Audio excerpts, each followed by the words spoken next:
Is it visible? Screen?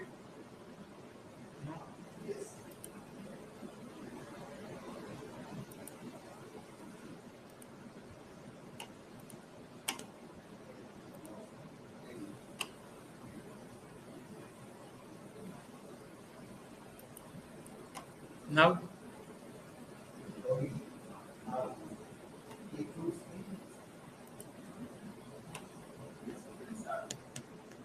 Today, I am going to present my views on Jeet Thayil's Narcopolis as a continuum of Aravind Adiga's Dark India exploration.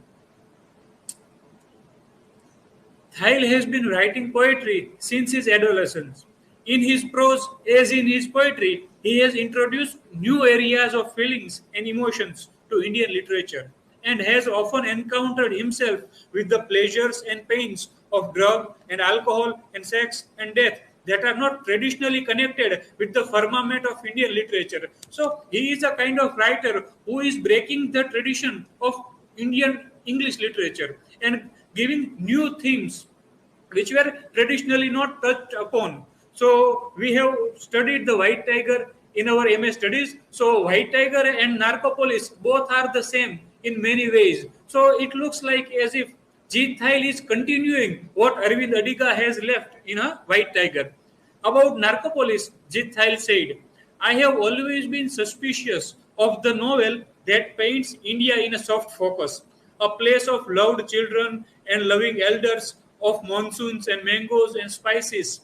To equal Bombay as a subject, you would have to go much further than the merely nostalgic will allow.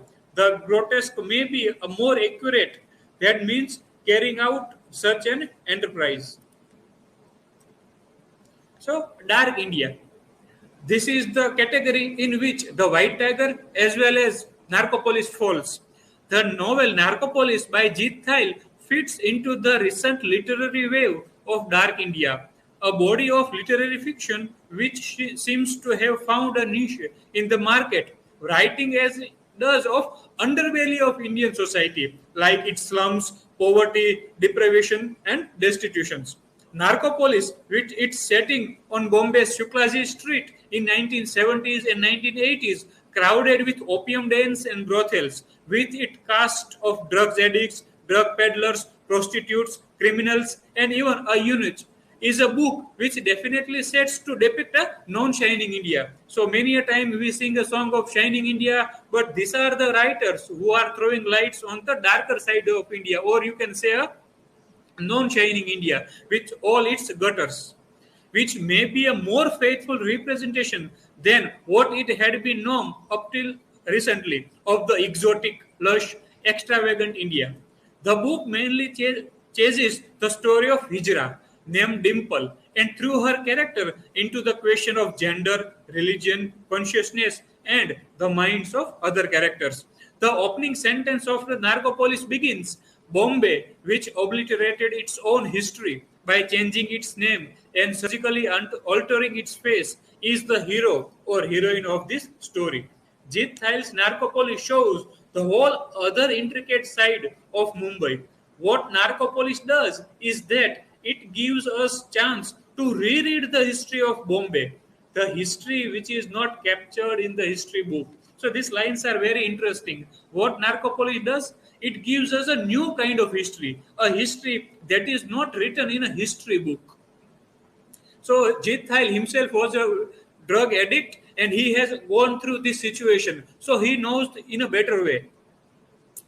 The time is 1970s, drifting into later decades, and the narrative spotlight soon falls on one such resident, Dimple, a girlish eunuch who, having grown up in brothel, is now both a prostitute and a sort of moral character. More important, Dimple expertly pecks the opium pipes that are consumed in Rashid's den, suck up with an avid clientele. As time goes on, the cast of character enlarges.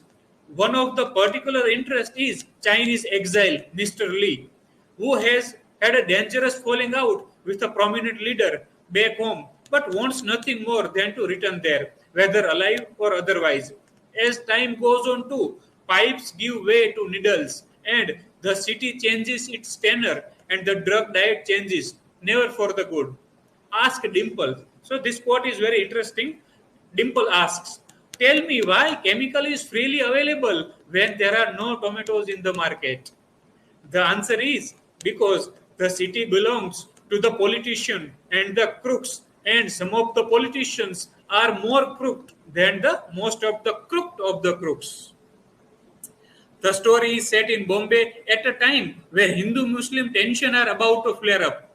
The pavement stone killer is making a headline for smashing homeless people's sleeping skulls, and nights are full of promise, perversions, and endless nasha. It all takes place on Shuklajit Street, the dilapidated hub of a scene in a cosmopolitan city where dreams hang upside down on a sale, where behind closed doors hide opium dens and its gutter overflow with poverty and sodomy, and on its gully walk pimps, prostitutes, beggars, and thieves, all gambling fate for living. According to Jeet Thayil, Mumbai mingles with people, creates problem for people, provides pleasure to people, and thrashes people. The novel traverses through the smoke alley of Mumbai's drug world. Mumbai is the central theme of the novel and presents a discerning image of the city with the help of characters, their relationships, behaviors, and style of living. The novel is broken into four books. Book 1 is The City of O, begins with Dom's arrival in Bombay. It is late 1970s and he quickly weaves himself into the fabric of Bombay's sordid underbelly, specifically the opium dens. Here he meets Rashid, owner of Khana on Shuklaji Street, where much of the novel takes place. Dimple, the beautiful Hijra who works for Rashid's, preparing bowls of opium. Bengali, who manages Rashid's money. Rumi, the unflinchingly confrontational businessman whose addiction is violence. Newton Xavier, the celebrated painter who both rejects and craves adulation. Mr. Lee, the Chinese refugee and businessman, and a cast of poets, prostitutes, pimps, and gangsters. Here, people say that you introduce only your worst enemy to opium. The seduction of opium becomes even the most stalwarts of men. This book is about drug, sex, death, perversion, addiction, love, and God. And above all, it is a fantastical portrait of a beautiful and damned generation in a nation about to sell its soul. Written in Thayil's poetic and affecting prose, Narcopolis charts the evolution of a great and broken metropolis. Now, we had studied White Tiger, so we all are familiar with White Tiger. So I am reading some of the key quotes and then I will sum up my presentation. In the White Tiger, Adiga bears the startling reality of a nation where unplanned, haphazard urbanization and colonization is suffocating the already overburdened infrastructure, where the social fabric is being stretched to a breaking point, where poverty, corruption, moral degradation still rule the day, where every known tradition is put to test. The novel critically analyzes the effect of unbridled capitalism on an emerging economy like India and the social injustice and inequalities that it entails. The White Tiger throws into relief the discrepancy between the crushing rural poverty from which the protagonist Balram emerges and India's newfound status of modern global economy. So these are some of the quotes which will show on the light that how Aravind Adiga is presenting the darker sides of a nation. Apparently, sir, you Chinese are far ahead of us in every respect, except that you don't have entrepreneurs. And our nation, though it has no drinking water, electricity, sewage system, transportation, sense of hygiene, discipline, courtesy, or punctuality, does have entrepreneurs. For this land, India has never been free. First the Muslims, then British bossed around. And in 1947, the British left, but only a moron would think that we have become a free then. What kind of corruption is there? These are also highlighted through some of the quotes. There was supposed to be a free food at my school. A government program gave every boy 3 rotis, yellow dal, and pickles at a lunch time. but we never saw rotis or a yellow dal or a pickle, and everyone knew why. The school teacher had stolen our lunch money. The teacher had legitimate excuse to steal the money. He said he hadn't been paid his salary in 6 months. Next quote is, once a truck came into the school with uniforms that the government had sent for us. We never saw them, but a week later they turned up for sale in neighboring village. Another quote is, no one blamed the school teacher for doing this. You can't expect a man in a dung heap to smell sweet. There is no duster in the class. There are no chairs. There are no uniforms for the boys. How much money have you stolen from the school funds? There are many satires also on Indian political systems. For example, like eunuchs discussing the Kam Sutra, the voters discuss the election in Lakshmangad. I am India's most faithful voter, and I still have not seen the inside of a voting booth. You have got a good scam going on here. Next is, I am not a politician or a parliamentarian.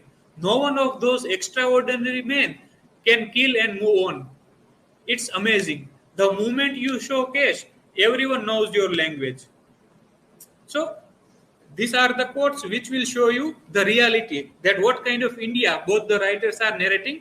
Both the novel shows darker side of the nation. The White Tiger and Narcopolis has generated tremendous response both from literary and academic circle. Critics have been lavish in praising the books as they have been in condemning it. Hailed as an extraordinary and brilliant, thrilling and insightful, witty and unpretentious, the novels are considered as some of the most powerful books published in the decade by some critics. Critics have also opined that novels are tedious and uncanny, disappointing and absurd, patronizing and officious, reading more like a thriller magazine without any moral purpose or justification. So these are some of the views of critics who says about both the novels. Okay, this was from my side. Thank you.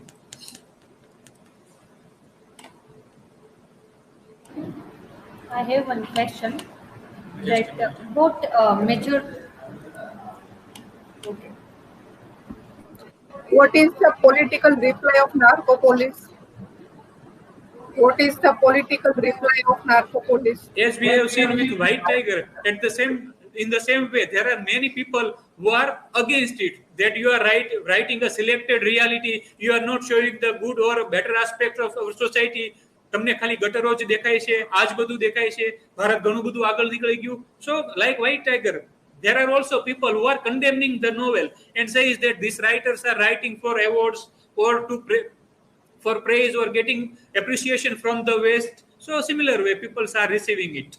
But it is a more a kind of autobiography of Jeet Thayil. Karan ke Jeet Thayil himself says that he was at a very young age, he became a drug addict. And for more than, I think, 30 or 40 years, he himself passes through it. આ એના પોતાના જાત અનુભવો છે કે પોતે કઈ રીતે ડ્રગ્સના નશામાં ફસાય છે. So in a way, it is a kind of biography. So there is truth also, but at the same time, people are also opposing it on various grounds. My question is that we see that there are various similarities are there between both the texts. But what are the major changes you can find in both the texts, Narcopolis as well as in White Tiger? Yes. Narcopolis is a more kind of poetic prose because Jeet Thayil himself is a poet. So poet, and it is also a kind of autobiography. It's about time is 1960s and 70s or 70s and 80s. So more focus is on nasha and how opium is killing the people. Whereas what happens in White Tiger, whatever comes to his way, Aravind Adiga is openly criticizes it. કોઈ વસ્તુને Adiga બાકી નથી મૂકતા. Here focus is mainly on Mumbai. And what happens in Shuklaji Street, especially Shuklaji Street, that one place is at the center. And during around this, the entire story evolves. So White Tiger is criticizing more as entire nation, entire India, whereas Narcopolis focus mainly on Bombay. Anything else?